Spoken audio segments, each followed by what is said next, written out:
welcome back to another episode of the Blazer Victory Podcast. John Duncan here, and of course, I'm joined as always with my co-hosts Darian Smith, Jimmy Marion, and guys, it's a homecoming game week. We do apologize though we are getting this later in your feed during the week for the FAU game.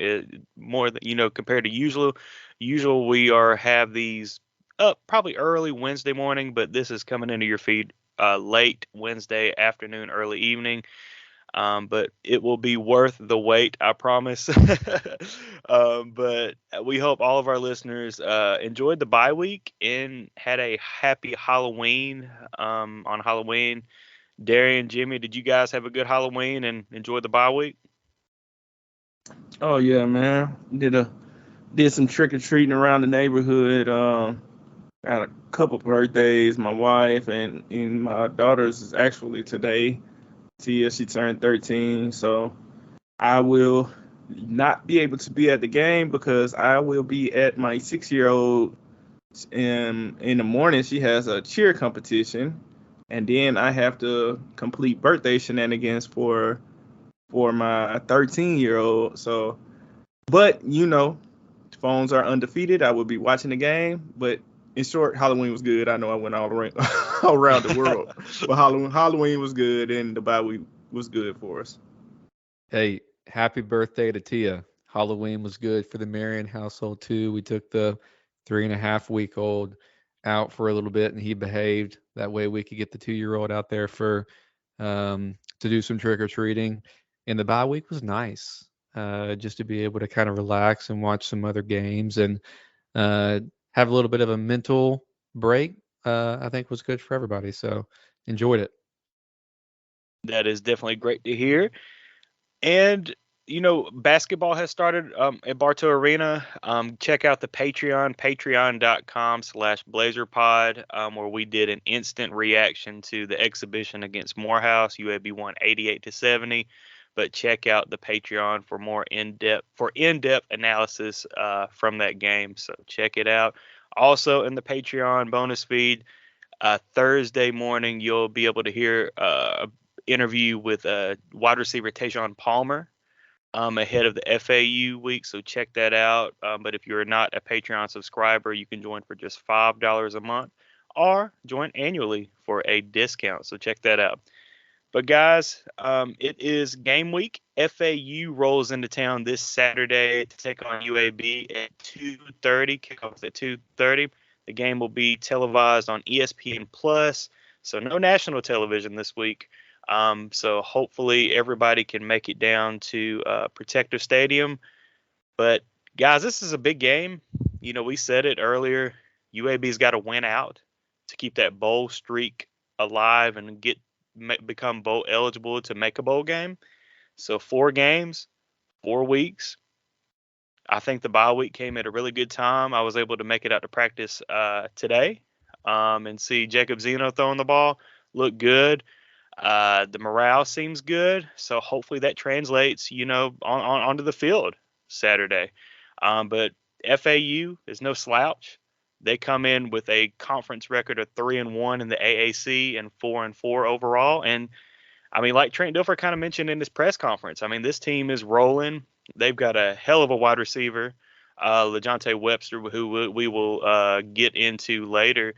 But guys, pivotal game for UAB this week. I mean, if they drop this one, that sayonara to the bowl streak, it's gone. So this is a must-win game for UAB.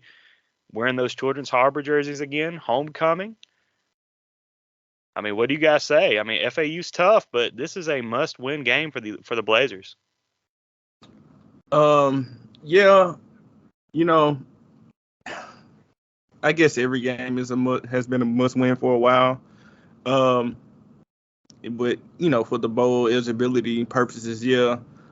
But I want to start with Jimmy. I know Jimmy probably have some statistics lined up, and first I just want to know probably if he does have the numbers, like what does the numbers say about FAU? Because I have some thoughts on this team, so I just want to know some numbers first.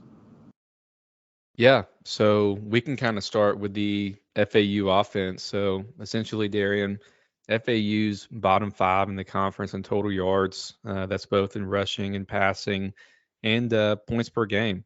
You know, when you look at FAU offensively, haven't really been successful on third down. They're at 38% on third down or fourth down. Really, they're 41% converting on fourth down when they've had those opportunities. For me, I know we're going to talk about some specific players. To me, Darren, it kind of looks like they really feature one primary running back, Larry McCammon, who's a Birmingham, Alabama native, as well as John referenced the name earlier, LeJontay, at receiver, LeJontay Webster.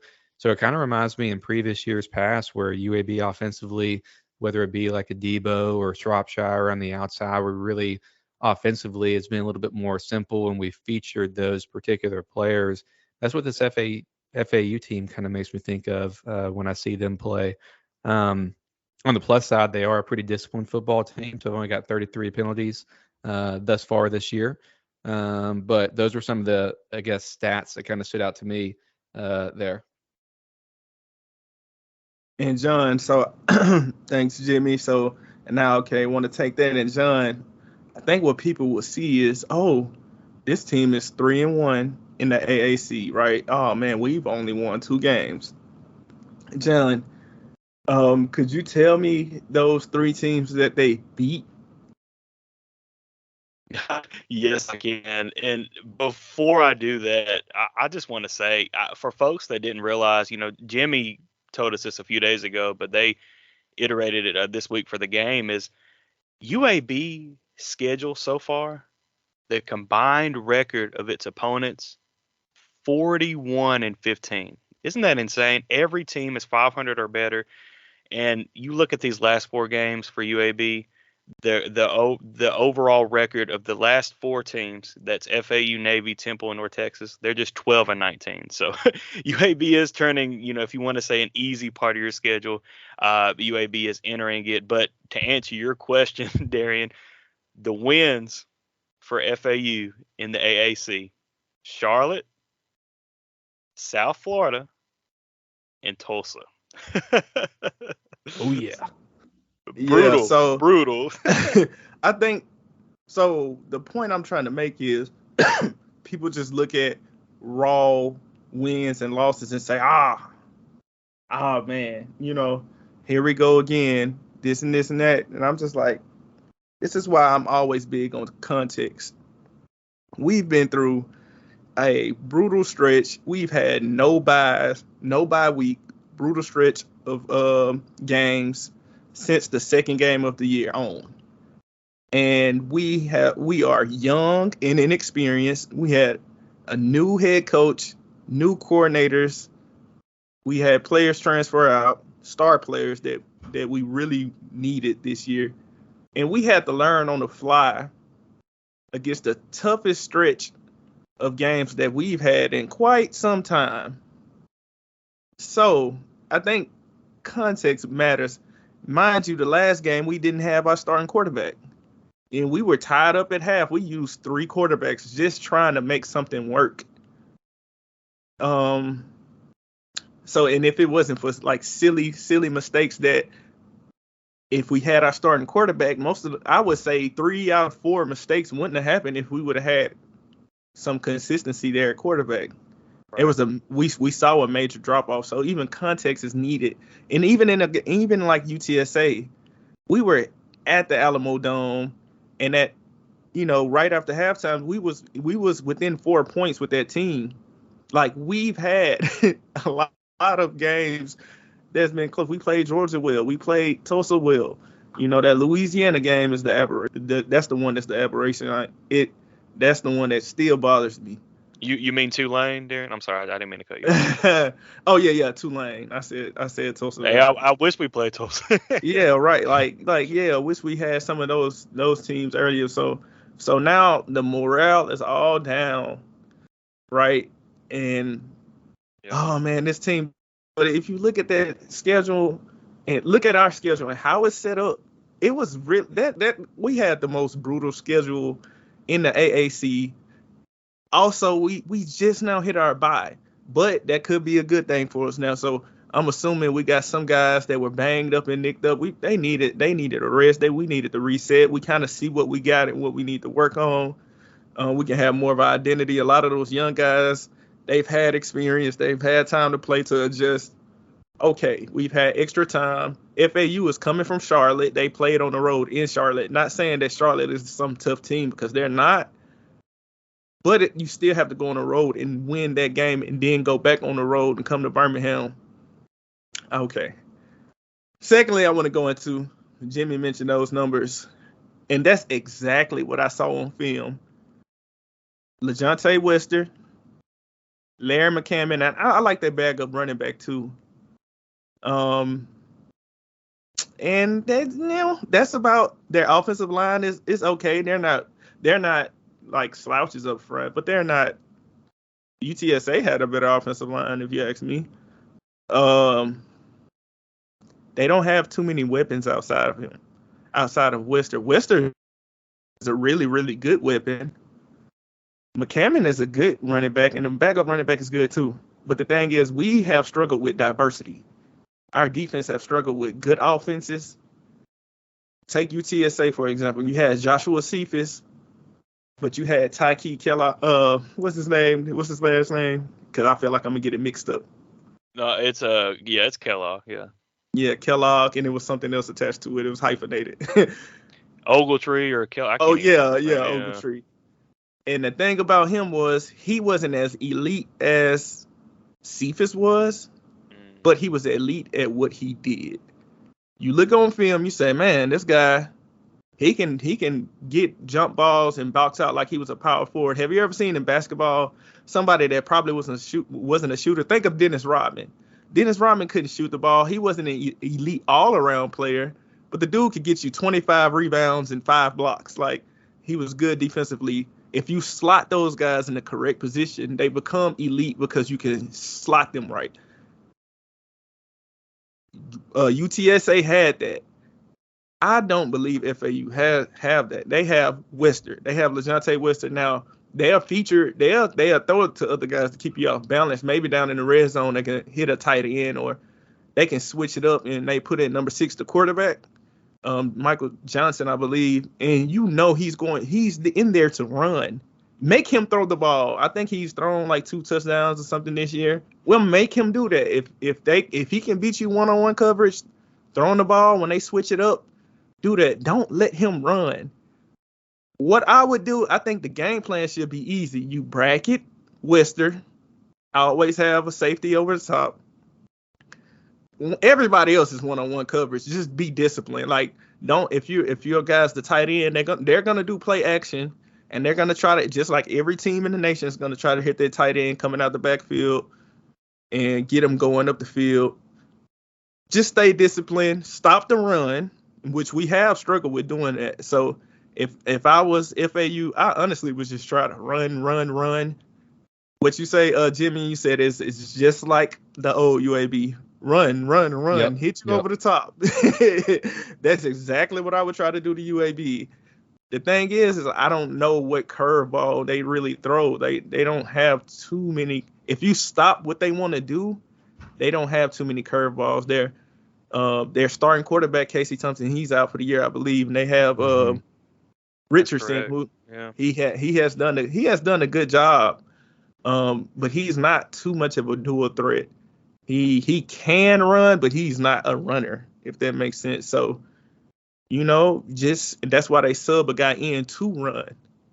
Man, we should be able to stop them on offense. What you guys think? Well, that's definitely going to be one of the keys for me, Darian. FAU offense, they haven't been great at running the ball, so they're just over like 4 yards a clip.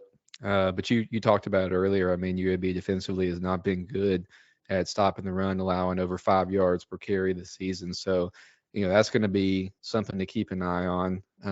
We talked about earlier about the third downs. FAUO, they haven't been successful in third down this year, as I referenced earlier, but UAB defense has struggled mightily to get teams off the field on third downs. Trent Dilfer's talked about that before, to the extent where they're trying to specifically avoid being put, in third down situations. So, and we talked about it. I think it was on the Patreon podcast recently. It might have been one of the free pods, but also UAB defense has relied, and they've earned a lot of forced fumbles, right? We talked about that earlier in the year. UAB was up there on the charts as it relates to forcing turnovers, and we haven't really gotten those in prior weeks. So it's really going to come down to me, Darren, are we able to stop the run? Because McCammon's making a homecoming, coming back to the Birmingham area.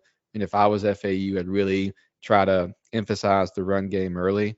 So can UAB kind of contain that?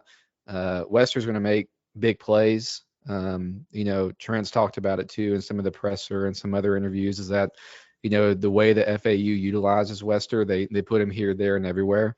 And so he's going to get his. It's just, can you make it difficult, as it relates to him getting his touches? Can you force more attempts to get the same amount of touches, and then you win, those plays in which he's not necessarily making those, receptions and getting those big plays. So those are some things I'm at least looking at. And then special teams wise, we've certainly got to improve there.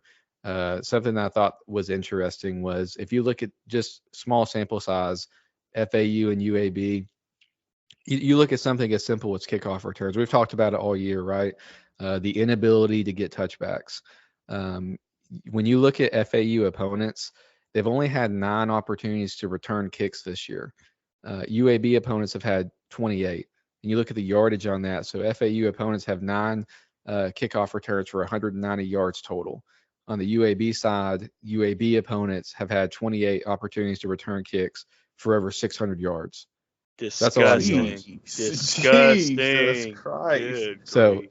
you Wow. look at something like that, and it's like those, I don't know if that's what quantifies as, I hear the terminology hidden yards sometimes. Trey Ragland could educate me on that, but just those yards that you're giving up on special teams is critical too. So again, it's just, for me, are we able to defensively get off the field in third downs? Are we able to get some touchbacks, or at least play, solid lane discipline, and, not allow big returns on kickoffs? And, can we really stop McCammon at running back from having a big day, and understand that Wester's going to get his? I mean, if that doesn't get any better, Darren, Jimmy, just kick the damn ball out of bounds. I mean, just let it, hey, 35 yards. 35, yeah. Take it. Golly, Jimmy, Wow, with that the was- stats, man. That was a hell of a stat right there. See, this is what you get with this crew. These guys do so much research, man. I didn't know that they could win the game via special teams, right? But like John just said, why not just kick it out of bounds if it's that much of a difference, and just start at the 35? It's better than starting at the 45 or the 50. Mhm. I also wonder, John, if we'll be able to get pressure, how will we generate pressure?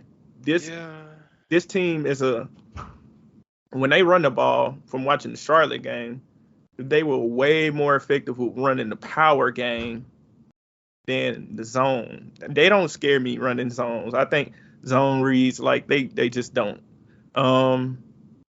If anything, I'll make Richardson probably make us make a decision, but they want to hand the ball off to McCammon if they do a zone look, unless they got number 6 in.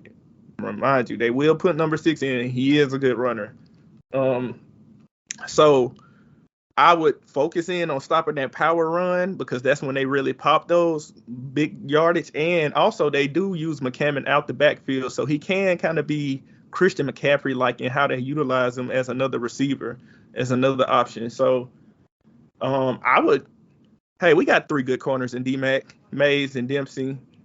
They can handle. Will they give up a pass or 2 or 3, probably, to the other guys? Okay, but I'll take those chances, because I don't think they're that good.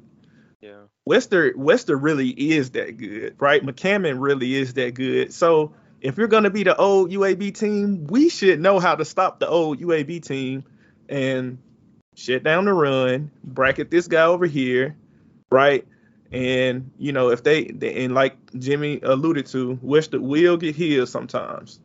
because he's a good player. And that's just what's going to happen. But limit the explosive plays. Don't let him take the top off his score and make them do it again and again and again. Right. Take away those two options, and we should be good. Yeah, and I think it's going to be the game is going to be decided. I mean, we say this a lot, but the game is going to be decided up front. Can FAU run the ball effectively against UAB's defensive front? If they do, UAB will be in for a long day, because if they're able to run it with McCammon and then Wester, wherever the heck he is on the field, if they're going to find him if UAB's having to bring more in the box to stop the run. But film watching, when you look at the film, you really, the last game FAU had at Charlotte this past Friday night, and then you compare it to their game before where UTSA came to Boca, like it is just two totally different offensive games. And I was talking with Jared Kalmus from Alamo Audible, our buddies over there that cover UTSA. I mean, UTSA played two high safeties, and they just got after FAU up front, kind of what they did to UAB, to be honest, but even worse.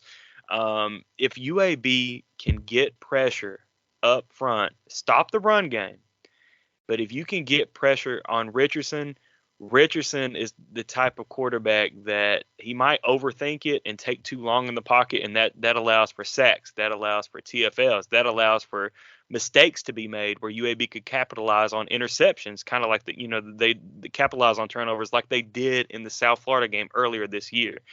But you look at Charlotte, that you really couldn't get any pressure up front. And I mean, like Darian always says, they just ate lunch all day, 38 points. Yeah. See, John, so to that point, and you made a great point, because I saw the same thing you said you saw. But that's why I said, can we generate pressure? And I wasn't talking about with our four man up front, because honestly, all year we haven't. UTSA has a special guy in Trey Moore, and they just been better up front all around. So I don't believe we can with our four up front based off the games that we've seen all year. And John, I've sat right next to you. We'll be like, Lee, can we get some pressure? And we forced our guys to play a whole bunch of coverage, try to be sticky in coverage.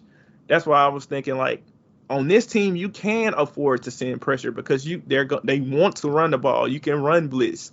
You can send a lot of different pressures, and then you can still have a guy bracketed over Wester and just single up the other guys. And so I think the way that we have defense this year is like we're going to have to give up something, and I think we're going to have to take chances some way, somehow. If you're telling me that Dempsey has to hold up against one of or Mays or D-Mac has to hold up against one of the other guys in coverage, just for a while, especially on first down, I'm taking those odds. Like, I'll take that because they've done that against good. They've lost some battles, but they've won some. So I think they'll win against these receivers way more and against this quarterback way more if we give him less time. So I would send pressure to not only get to the pass rush, but also to stop the run, and because they're not bad up front, but they're not world beaters up front. Memphis's offensive line was better. I think we've played a lot of better offensive lines, to put it that way. So I would help generate pressure, and then maybe, if we get them behind the sticks earlier on, I would feel way more comfortable, with those two safeties high and forcing Richardson into. I think we're better in those scenarios, especially with Nakia Eason. He's been one that can get off the court. We haven't had many guys on our team that can get after the quarterback. Yeah, I mean, I agree, Darian, but you've got to see the front four for UAB. Fish and those guys, they're going to have to generate some pressure by themselves, because you can't, in my opinion, you can't just send a guy every play, and send and blitz every single down. Like that front four for UAB is going to have to try and get pressure early on. So let's issue the challenge for that front four. Like, can they do it? Heck yeah, they can. Have they done it this far? They can, but have they done it at all this season? Not really.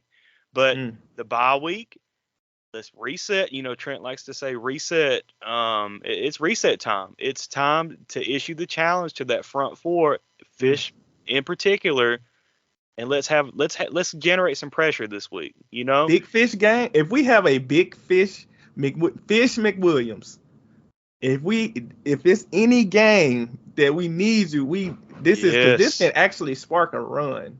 yes, Like if we beat FAU, I think FAU is probably the toughest team. North Texas is, but they're at the end of the year and they're up and coming. But I think North Texas is. FAU is probably the more complete team that we have left on the schedule. I If we can win this one, John, I just think you just said it how we're gonna win. This will probably decide the game. Our front four yes, probably will decide the game. definitely. Well, guys, we're 26 minutes in. Let's go ahead and get to predictions. And Jimmy, we're gonna throw it to you Oh, first we to didn't get. even talk about the FAU defense. Oh man, Jimmy, anything real quick on the defense because we're running out. Defensively, any particular call outs? I mean, not really. I look at the defensively, excuse me if I can talk. FAU's only averaging or allowing 24 points per game to opponents. And again, I think I referenced earlier, they're doing pretty good in the run game, allowing just under 4 yards a carry for opponents. Um, so, I mean, they're doing some things well, but and they're holding opponents to only about 37% in third down conversion. So those are some of the highlights that I was looking at. Player wise, I don't know if anybody popped off for Darian like on film, but we don't have to spend too much time on defense. Most of the commentary I had was related to the FAU offense. Yeah, you Jacob Zeno and the guys UAB offense just need to handle business this week. With Jacob back, like just handle business. Well, they do have one matchup defensively that scares me. What's Evan that? Anderson, number 8, the defensive tackle. He's a good Mm-hmm. player, and Yes. we have our guards aren't the most experienced, and we saw Trey Moore single handedly, like take over a game, and I'm scared of that potential. The thing about Anderson is he does not play as much as Moore did on the outside, and I think we should be prepared. He is the one guy he constantly popped off on film. I'm like, okay, he's a good player. Listen to that Charlotte game. I'm gonna try to be real quick. Their defense, they're really banged up. They did have a star pass rusher. He tore his ACL out for the year. They have some guys in the backfield that's in their defensive backfield that's injured. Even Tom Herman himself said they're being held together by tape and glue. Like they don't pop up for their good numbers that they have. They don't pop off the film defensively, but he does. Number 8 defensive tackle. If so, I think we have to sustain drives because they will send another line in to sub out their first line. Their second line is it's a big drop off. So if we can get first downs, let's say if we can get 2 first downs on the drive and get that line out of the game, we're going to be good to go. How we handle Evan Anderson and the other D tackle next to him, they're number 7 and number 8. I don't know number 7's name, but he was a pretty good player too. But nobody else jumped off field. No pass rushers, nothing. No linebackers, no defensive backfield players. So if we can handle those 2 guys up front, those 2 alone, I feel like, and then we can sustain drives against this team and get them off of the field, we'll be good to go. Yeah, if I had to, just like painting with broad brushes, I would say that the FAU defense has been sound for the majority of the year, that they've been effective, but there's not, to Darian's point, like a lot of guys that pop off. And that could be too, because I'm glad Darian brought that up, that FAU defense is very banged up. So that's certainly going to play a role. And if you look at just even some simple statistics, like FAU's defense has registered 12 sacks on the year and applied 54 pressures to QBs. You compare that to UAB, who we're saying, and the reality of the situation is our defensive line has not applied a ton of pressure. The UAB defensive line is credited with 10 sacks and 60 pressure. So from that standpoint, there's some comparison there. But outside of just that stat alone, the FAU defense has been a lot more sound and a lot more efficient. But I do believe that the UAB offense is so high powered that the UAB offense will have a big day against FAU. Yeah, definitely. And then watching that Charlotte game too. Charlotte's offense is so bad. Like it's probably the worst in the league. Charlotte has the worst right guard. Like I Oh, promise. Like we don't play Charlotte, so I don't care. Number 50 for Charlotte, their right guard. I'm like, how is this guy starting? That guy was on. So I didn't really know if he was just making. Anderson was a freshman All-American, second team All-American. So he really is that good. His use of hands is phenomenal. I really like him on the inside. But my God, number 50 was I was looking at that film and I was looking for FAU and I kept on. I'm like, what is this dude doing, man? I promise you I could have went out there and played guard right now better than he. But hey, so we will have better guard play than that. I know we will. Luke Jones has really, really grown at left guard. Lepowski has been very serviceable. He did have some iffy plays, but he's been serviceable at guard. And then we can send help. You should know who the players that you need to focus on. I think we'll hold up on pass rush good on the outside because they didn't flash. They're banged up on the defensive backfield, but they are disciplined. Like they handle their responsibilities. As Jimmy said, they're very sound. They don't get tricked too often. But I just think we have more talent because due to their injuries. Hey, Biff Poggi's not afraid to come after somebody, especially the media. And Darian with his slander about the guard on the Charlotte offensive line. You just better watch out for some shots because Biff's taking some randoms right now, and I don't know. I've seen Darian in the cutoff, and I've seen Biff in the cutoff. I will take Darian in the landslide in that competition. But 100%. Biff did all that talking and it didn't win slamming games, the podium and all that stuff. Yeah. Message received. All right, guys, we need to get some predictions in. Jimmy, what's your official prediction for the FAU game? Hey, it's homecoming week. Matchup. I think we match up pretty evenly. We've got some additional rest. So positive vibes from Jimmy this week. I've got UAB winning in an overtime thriller, 34-31. Oh, I like it. Jimmy, I like it. All right, I'll go ahead and get mine and then we'll throw it to Darian. So I like UAB as well this week. The bye week came at a pivotal time for this team. Zeno is back. I like UAB 38-28 over FAU. Now, there's a caveat, though.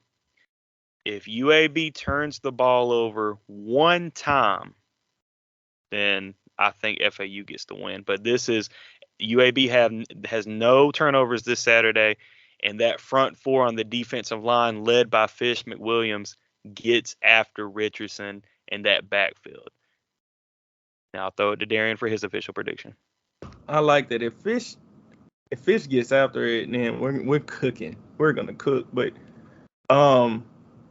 if we don't allow any special teams, like if they just take the ball at the 35, I'll take we kick the ball out of bounds and they start off at the 35 every drive, I will be happy with that because our special teams have been garbage.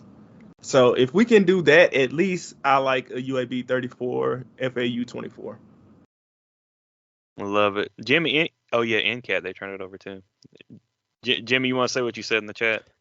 I was just looking here quick, and I don't believe there's been one game, John, this season where UAB has not turned the ball over. That was the first thing I was thinking about was, have we done that yet? But hey, why wouldn't we save it for homecoming? It's time. You got Let's the Children's go. Harbor jerseys on for the second time of the season. And here's why really I chose UAB in the thriller is John won't be at the beach. Because if John's at the beach, it's just a UABL. But if John is not at the beach, we have a chance. I think the big thing is they're going to be coming. We're rested. They're not rested. We're banged up, but they're more banged up than we are, just off the rest factor and being on the road twice. They're going from Charlotte to Birmingham. I think we'll be able to take advantage of that. And at this point in time, due to injuries on both sides, I think we're the better team. I think they have more crucial injuries than we do. And So I think we should be able to take advantage of it. And I really, after looking at film, I really believe that, hey, we should win this one. But like John said, if we turn the ball over if we turn the ball over like in our own 20, like given the short field for touchdowns, if we're gonna turn the ball over, goddamn, like let it be on the other side, make them go 75 yards. I don't think they can. I don't think they can. You give them a short field, they're gonna run it, throw it to West Areas touchdown. So yeah. Yep. Well said. All right, guys. Well, we'll be back for an FAU game recap. But Jimmy, you want to go ahead and close us out? Blazer Nation, let's win this thing. Just Blaze.